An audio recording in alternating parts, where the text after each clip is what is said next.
Hello everybody, it's Charlie's Trains. We have a trolley car going back and forth from town for 1950. We have a Wabash diesel engine from the early 1950s, pulling beer cars, Michelob, Budweiser, Busch, Natural Light, and the caboose is Bud Light. Everything's looking good.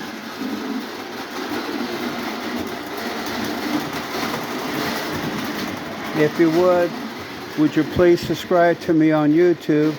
It's Charlie's with apostrophe S Trains, and it's 9169. I appreciate it. Have a great day, and thank you for watching.